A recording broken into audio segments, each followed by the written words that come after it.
everyone, it's Sean from What Up, and welcome back to another video. Now, in the last week, we've had a ton of Wheel of Time news. We had a behind-the-scenes featurette that they released on Season 2. We had a Q&A at Comic-Con. We had all kinds of stuff, but Rafe Judkins, the showrunner, actually did a Q&A on Twitter as well, where he engaged with a lot of the fans and talked about it, and Wotseries.com wrote an article about it and got all the tweets in one spot. So we're going to talk about that today. Now, if you're new to the channel and you don't know what we do here, we cover Wheel of Time show news, so anything and everything to do with Wheel of Time, well, that's what we talk about here. So if you like that sort of thing, make sure you subscribe to the channel, click the notification button, and of course, like the video if you do like what I'm doing. Now, as always, we're trying to get the channel to about 20,000 subscribers before the end of the year, so if you haven't already subscribed, please do so. It helps boost our visibility just a little bit and lets me make more videos like this one for you folks. Now, before we get into the video, I do have to give a spoiler warning because a lot of these questions and answers are, well, they're pretty much all over the map, and they give a lot of things away. So I'm just going to do a general spoiler warning for the entire series. So, spoiler warning, if you haven't read at least all 14 books of Robert Jordan's Wheel of Time series, that's The Eye of the World all the way through A Memory of Light, be forewarned, I'm going to ruin minor plot points, minor character arcs, and specific knowledge from each and every one of those books during talking about Rafe Judkins' Q&A on Twitter. All right, that being said, let's get on to the video.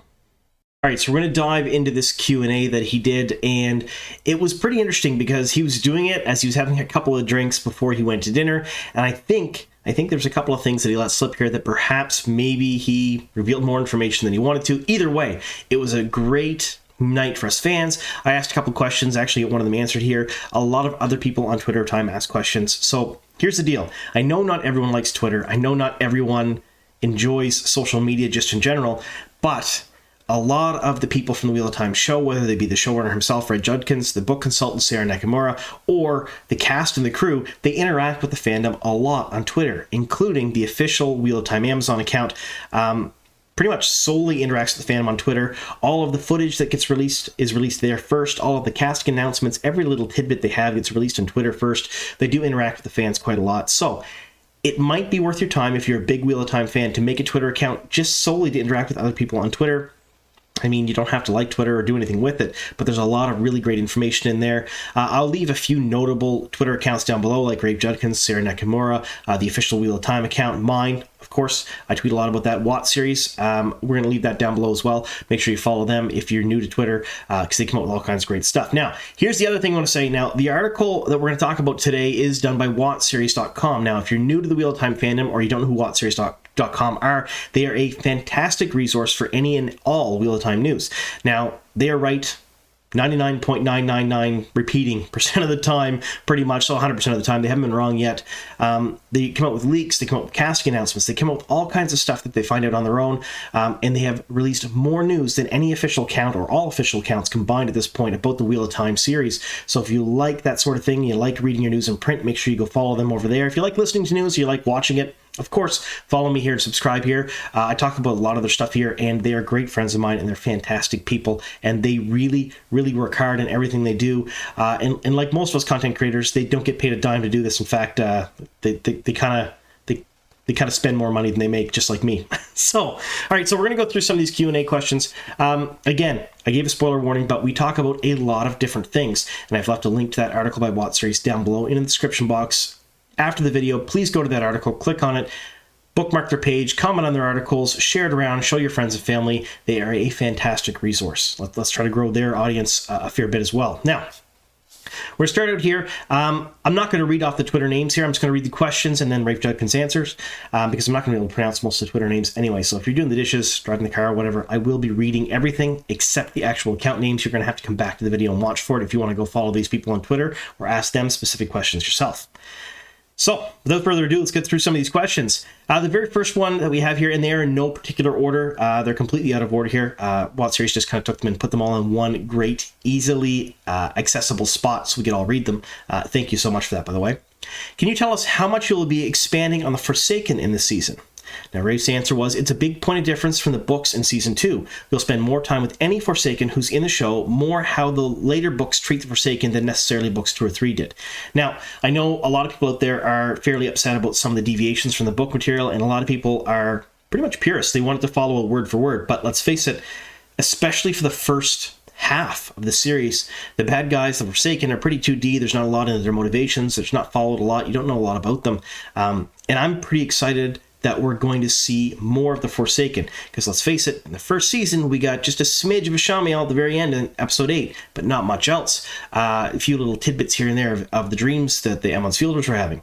Now, if we get to see more Forsaken, I'm happy because they are some of my favorite characters in the entire series. Favorite Season 2 person scene with only the character names and no more. And Rafe replies, Egwene and Rhaena. Now, if you don't know what that is, that's the Great Hunt, near the end of the Great Hunt, when Egwene is captured by the Shan-Chan, and Rhaena is a captured Aes Sedai. That spirit has essentially been completely broken, and she fully embraces the Dame lifestyle. It's heartbreaking and horrible to read, but very compelling, and to see that on screen, there's going to be a lot of really powerful moments, I think, in the second season. Since most of the main characters split up geographically at the beginning of the Great Hunt, will the next seasons keep them on parallel timelines for convergence at Falme? In which case, the Portal Stone left a time gap of about 4 months for Rand's group. Easier to do on page or on film. Rafe replies, time gaps are very difficult moving to the medium of television with the stories intercutting, but we try to do as much as we can to avoid 1 hour cross-continent dragonflights. Now, I can't say anything else, but that's a huge dig at Game of Thrones. Yeah, I love that. That was great that he dug them like that. But I am kind of excited that they're going to limit the big time gaps and jumps, which kind of makes me happy because that's difficult sometimes to marry them up properly on screen. Early Season 3 renewal. And Rafe says yes. Thanks, Prime Video. So we already knew that. It came out in a news video not long ago. Officially, Season 3 has been renewed long before Season 2 ever airs, which goes to say a lot to its popularity because Amazon likes making money, and Wheel of Time is definitely making the money. The Dark French Social going to be in the show? Rafe says, yep. If you don't know what that is, it's in the first chapters of The Great Hunt. Basically, a bunch of Dark Friends meet at an undisclosed location, and they learn about the 3 Emond's Fielders and how they're very important, and they're all given specific instructions by who they think is the Dark One. And that's where we get introduced to Bors, a very notable character that shows up a lot in the series. And if we're seeing the Social, that pretty much means I think we're going to see Bors, and maybe we'll be introduced to some other notable Dark Friends earlier on, which I'm pretty excited about. Hopper, question mark, just one word, Hopper. Thank you. Why is no one ever giving Hopper the respect he deserves? Official announcement, Hopper is in Season 2. Thank you. Thank you so much. Hopper is the wolf that Perrin really identifies with in the books. He talks to them a lot. They're best buddies, I guess is the best way to put it. Teaches Perrin a lot about the wolf dream and being a wolf brother. And Hopper's a big fan favorite. And it's one of those things, why has no one been talking about it yet? And, obviously, he's in the second season. I'm pretty excited about that. Any hints on Moiraine's journey in Season 2? Rafe says it's much expanded from her book's 2 story, but built out of the core of that and a couple of relationships that were not explored in the books. Now, this is pretty interesting because we have her book 2 story, which is, there's not a whole lot of her in book 2. Not really. There's some, but it's not as much as I would expect the main character to have in a TV show, because let's face it, Moiraine is the main character. She was in the first season, and she's probably going to continue to be the main character, at least for a couple of seasons, before they start to shift focus from her. But what interests me here is a couple of relationships that were not explored in the books. So we're going to see her interact with people that she is associated with or knows from the books off page, and we're going to see that on screen.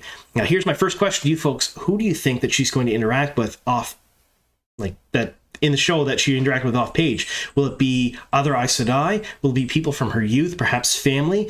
Will it be maybe her past relationships with Varen Sedai, which I'm pretty excited for, or Cadsuane? That's another big one too. In my next news video, we're going to talk just a little bit about Cadsuane because, let's face it, I think she's cast, but we'll talk about that then. All right, so next question here is favorite type of gin. He did say who's drinking a little bit of gin before dinner. Also, could you drop a hint about something you're looking forward to us seeing in Season 2? Rafe says, your pick makes me excited about where Liandrin's character goes in Season 2. So if you watch this person's Twitter account or follow them, their profile pictures of Liandrin. We are so lucky to have the amazing Kate Fleetwood in the show, and you will love to hate her.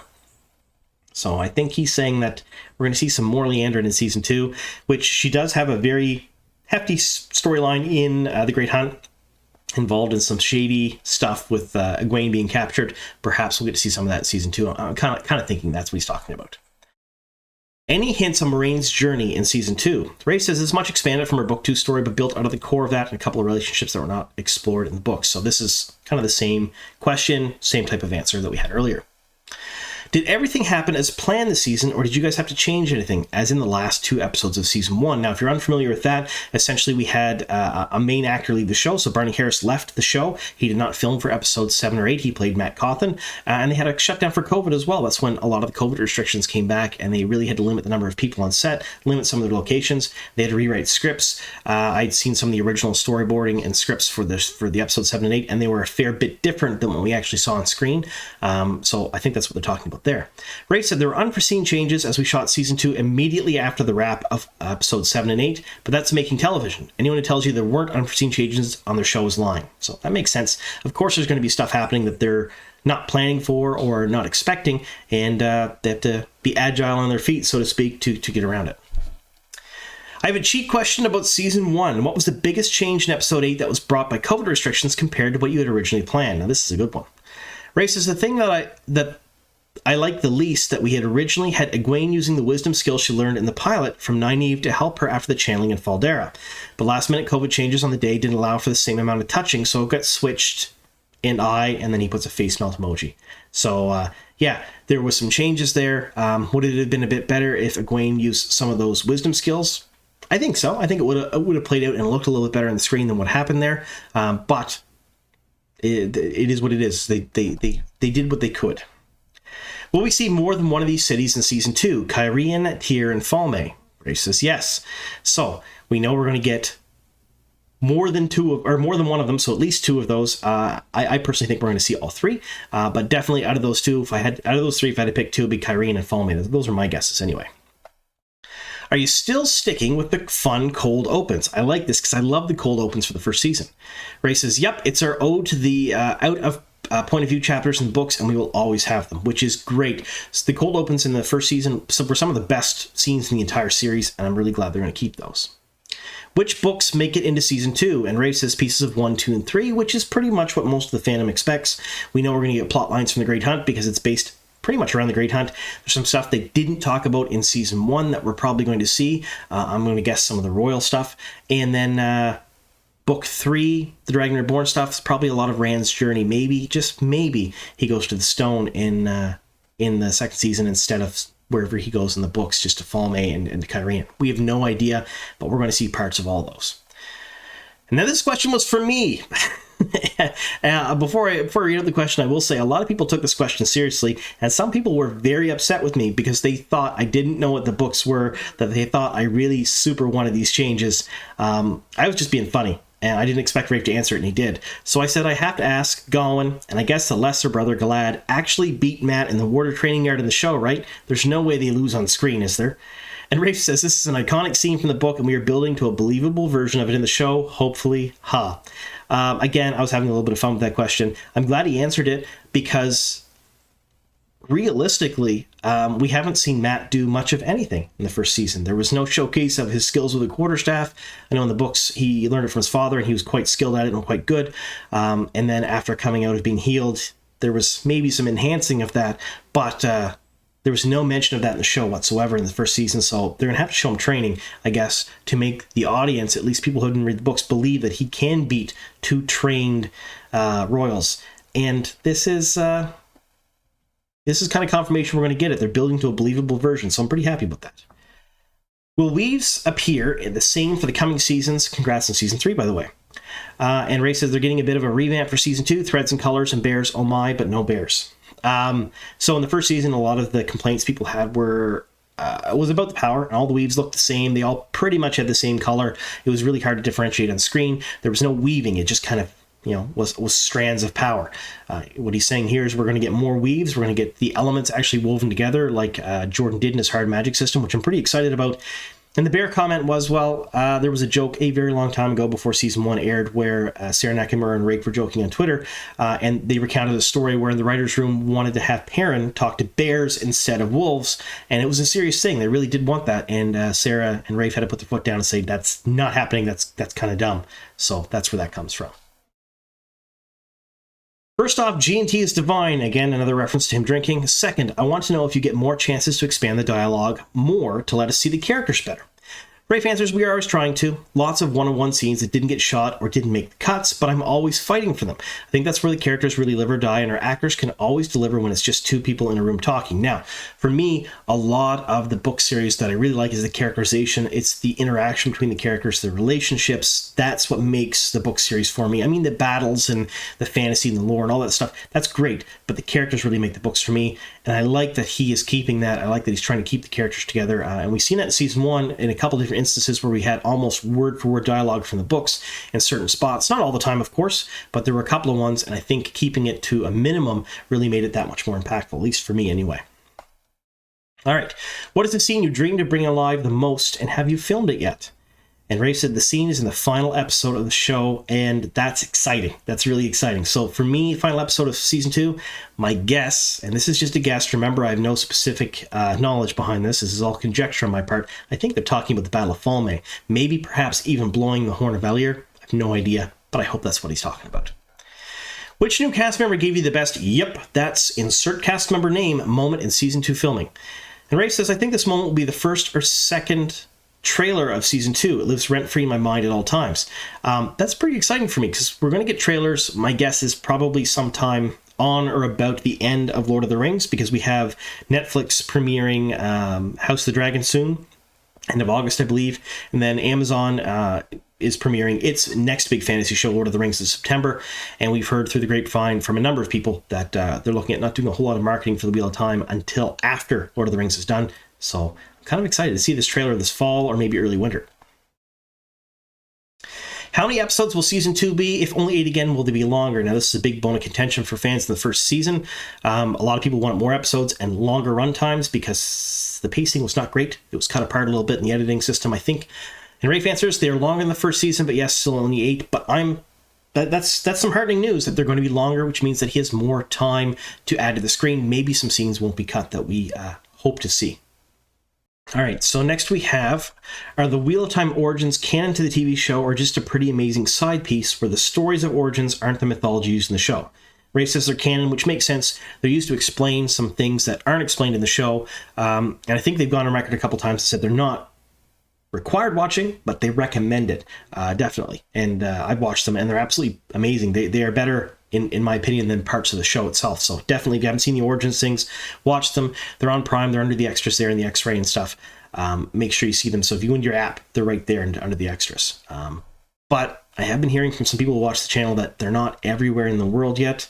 I hope that's not still the case, but let me know in the comments down below if you can't see the origins, and then maybe I'll do a series on them, talking about them, and kind of doing a synopsis of each one, if that's something you folks want.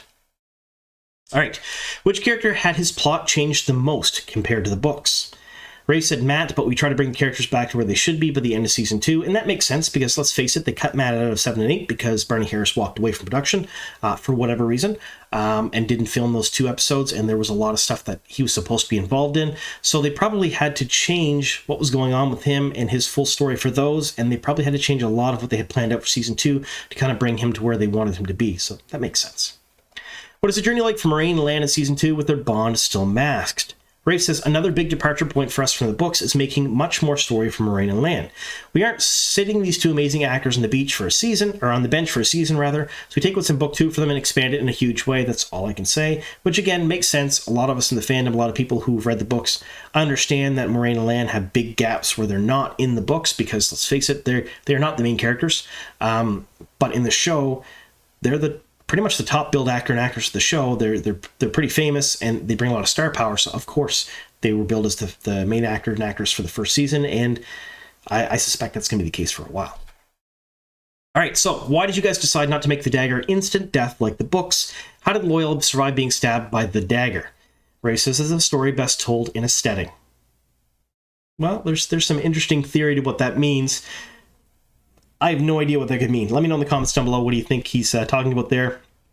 Maybe it's just a really long, wordy answer because that's how Ogier's answer things and talk about stuff. Maybe he means that there's power involved. I have no idea. Let me know what you folks think down below because I'm kind of stumped on this one. No pun intended. All right, will there be a premiere where WOT YouTubers will be invited to ask questions? I really like that for season 1. It was quite unique. Ray says, I love having that, so here's hoping. I hope too. I wasn't invited for the first premiere. A lot of the other content creators were. They were either invited to the big premiere in London or there's mini premieres around the States. I was not a part of any of that at all. I don't expect to be a part of it for season 2 either.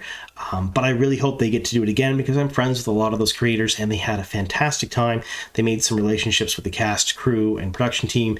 And it was just great hearing the stories and the look in their faces. Because I did get to talk to some of them while they were doing it. The look in their faces was just pure joy when they were doing it because they were so excited, and I really hope they get to experience that again. Will we get the "Do you like to dance" Perrin Ibera? Rafe says yes. My guess is we're going to see Avienda say it, not Go, but I have no idea. That's my guess anyway. How far into the books will this season take us? No, the Emmons Field 5 are much more split up than the Eye of the World. Ray says we were trying to get a fair amount of what's done in books 1 to 3, large parts still being held for later by the end of season 2, so that season 3 can be a much closer adaptation of The Shadow Rising. Now, for those of you who watch the channel for quite some time, you know The Shadow Rising is my favorite Wheel of Time book, so season 3 will most likely be my favorite season because I really, really love the storyline where Perrin went home. Man, I can't wait to see that on screen. That's going to be absolutely amazing. What new character or actor are you most excited to introduce us to? There's so many: Avienda, Elaine, others who have been announced but not announced, and of course Bail Domont. Sorry, I can't talk tonight. Bail Domont. Now, where he's referring to announced but not announced means that, you know, Wotseries.com, the people who wrote this article, probably broke the news that these people have been cast, or perhaps there's a couple of them that I broke as well. That's probably what he means by that, because they're not officially announced yet, but they've been announced. Do the Shan-Chan still use the ball gags in the Dame? Ray says, I've never seen a ball gag in a Dame. Now, they're probably referring to that gold mouthpiece that was over the Dame in the very last scenes of episode 8 of season 1. I have no idea what that was. It wasn't really explained to us, and hopefully that'll be expanded upon in season 2. He's saying it's not a ball gag, and of course it's not a ball gag. It could be something completely different, but we'll see. Can you tell us what role Zelia Mendez-Jones will play, please? Ray says Zelia is playing the role of knocking their scenes out of the fucking park every time they stepped on set. Now, I completely agree with that. I can't wait to see Zelia on screen. I am super, super pumped to see what role they're going to play. I have my favorites for them, of course. I really, really hope they play... Galad is a big one for me. There's a bunch of them. There's a bunch of really great roles I think they would completely knock out of the park, but... I can't wait till they announce what it is to see them on screen. All right, let's go back to the next question here. Pretty sure saw Uno in the behind the scenes, interested in how that's possible after last season. Rafe says he's breathing, watch close, and that's true. No one died in that last scene, and Rafe actually did an AMA or come out and did an article about 12 hours after the episode 8 dropped and assured all the fans that they're not dead. They're still alive, so... maybe you can open up with an explanation of why you had the entire Shan-Chan ever victorious navy unleash everything they had on a poor little girl on the beach, or how you had the forces of Faldara hard charging the back of their own defensive fortification. Rafe said that girl had it coming, so did the entire coastline and all its cities. So he avoided answering the question about Faldara and charging the back of their own defensive fortification, and honestly, I think that is more to do with the fact that they had limitations in how they were shooting. There's limitations in how it was put together with VFX. I don't think one hand was kind of talking to the other there with that. And I have no idea. Maybe one of you folks can answer this. Did they have a battle expert on hand? I have no idea. I know for sure they really didn't have a naval expert on hand, because that last scene made no sense to me, and I know a lot about naval battles and stuff, so what happened there, unless they used massive amounts of the power, would be bad. But again, that's just me being nitpicky. I don't know. Let me know if you folks know if they had an actual tactics expert on hand. I foresee it happening in the further seasons when they have more and more big battles. That was their very first foray into a big battle, and they had a lot of limitations. Maybe that's why. And of course, the girl had it coming. She was playing on the beach. Why? How dare she play on the beach? For that one, in my mind, it was a lot of foreshadowing of the little girl. She was wearing white. She was probably the White Tower, and it was the Shan-Chan coming after the White Tower. That was, to me, it was a big metaphor. I don't know if I'm right or not, but that's how I took it. All right. How much has making of process changed in between seasons, especially with how the pandemic affected season 1? Ray says it certainly affected us in ways both huge and small, but at the end of season 2, it had become so second nature that multiple times I poured coffee into my mask and was confused why it didn't go into my mouth. That's pretty funny. I know that in large portions of the world, masking mandates and whatnot have pretty much relaxed, and in some cases, people are pretty much ignoring the fact the pandemic exists. I don't. I still, of course, mask and do all those things.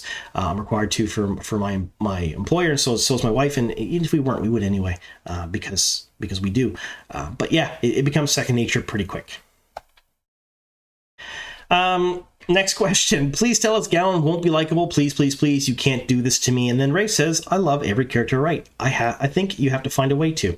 Now, personally, I don't get this. I know a lot of people hate Gallon. He's my favorite character. I actually have him tattooed on me and whatnot. For those of you who didn't know, yes, I have a Gallon tattoo. I've shown it in a few videos, and I'll show it again. It's on TikTok, too, if you follow me there. But I love Gallon. He's a beautifully written character. He's very relatable and very likable, and he acts exactly the way his character should, in my opinion. Is he perfect? No. Does he do a lot of stupid things? 100%. Does he act the way someone with his upbringing and training and age would? Yep. So, yeah, no, I like him. I think he's a great character. And I fully believe that a lot of people are going to like him when he's on screen in the show, personally. And then that will make his indiscretions, we'll say later on, that much more impactful. What's your favorite scene with Donald Finn, and why is it him blowing the horn?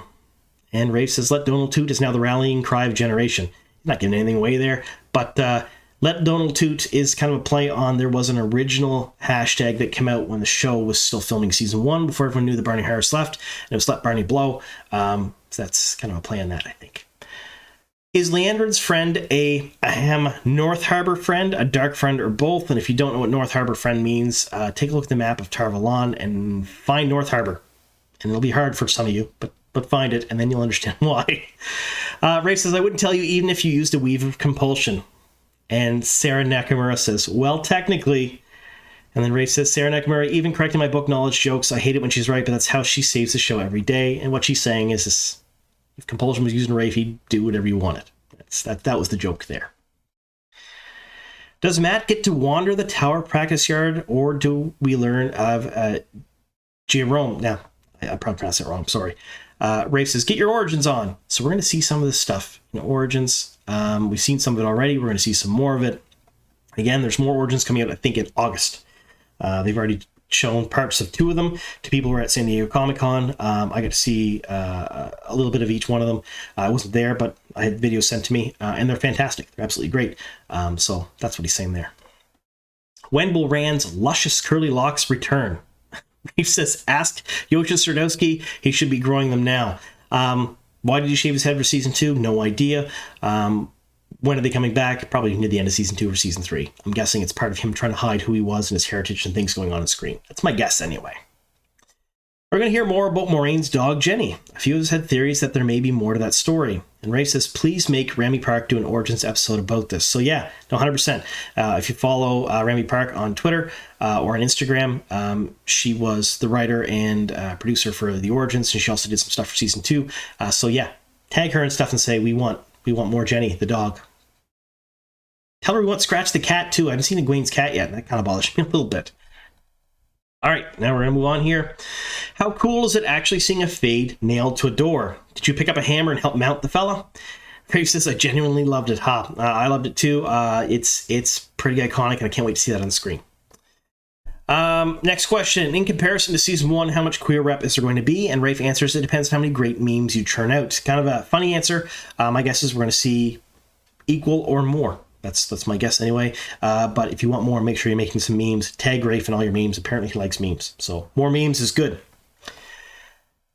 Celtic Mist says, describe season 2 using only alcoholic beverages, please. And Rafe says spiked calf. So you're talking caffeine and alcohol, a mixture of both. A lot of ups and downs. I got that one. Does Rand get his red and gold outfit this season? I can't wait to see Yosha officially in it. And Rafe, kind of an emoji there. Will we finally see Steve? And Rafe says, how does this only have one like? The most important question. No answer, of course. If you don't know who Steve was one of the original casting announcements way back when. We're talking months and months and months before the first season aired. And it was one of the most controversial ones because it was the most normal sounding name. And it certainly I couldn't think of a single Steve in the series, so a lot of people were really anxious to learn what Steve did and what character he played in the season, and no one saw anything. We didn't see Steve. There's been a lot of speculation that he's in one of the cutscenes, especially the cutscenes with Logain, but no one really knows. He's just not there. Can you confirm that people named Rafe from Utah are the best people? And Rafe says, another Rafe? Is this real life? And that question was from a Rafe, of course. So it's just kind of a funny joke. Are you aware that as the second RJ writer for Watt, some parts of the fandom call you R2J2? Rafe says, no, but this is my best news of the week. Now, if you didn't know, Robert Jordan was the author of the series. Rafe Judkins shares the initials, and he has some writing credits on the show, so that's where the joke comes from. And the last one in this Q&A is Hendrix or Tangeray, and wait, you said Watt Season 2 questions. Rafe says, Jin Marie, I'm basically Spanish, you know. I'm not big on booze. I don't know what any of that means, but I'm sure some of you can translate in the comments down below. All right, so that was the Q&A. Went through them all there. Of course, there's a lot there to unpack, and I really do want to thank the people from Wotseries again for collecting them all in one spot, putting them all together, making them easy to read. Originally, I had about, I don't know, maybe 100 screenshots to throw up here in different slides, and it was absolutely clunky and horrible because I did them myself. Normally, Alitza does all of the graphic art for my channel. If you don't know who Alitza is, little shout out to her. She does a lot of stuff for the channel, all my thumbnails, all my slides. She did the music for the channel. All of that she does. But for things like this, where it's 1,000 little questions, I normally just do it myself. And you can tell when I do something versus when the professionals do it, because it doesn't look quite as good. So I'm really glad that they put everything together in one spot for us, so I could go to Wotseries and actually go through the questions. Now, here's a couple of things for you folks before we finish up here. I want to hear from you. What do you think about Season 2? It was only a 1-minute behind-the-scenes teaser. I've already done a teaser video. We talked about it a bit there. But now that everybody's had time to digest it, there's a whole lot to unpack there. We've seen the Dusty Wheel, where they've dissected things. You've seen my video, of course, where I've dissected a lot of it. Unraveling the Pattern did another one. Those are the 3 big ones that have done stuff on it. But, of course, a lot of other channels have gone through and they've gone, dissected the teaser. They've talked about it. They're talking about it on Reddit, talking about it on social media. We've had about a week now. What do you folks think? Is there stuff we missed? Of course there is. It's all over the social media. But are you excited? Are you more excited now than you were a month ago for Season 2? Even though it's still fair ways away, we're getting a lot of really good information here. I mean, Hopper. We're getting Hopper, of course. So let me know in the comments down below. Now, I want to thank you all very much for sticking with me here to the end of the video, and here's to many more.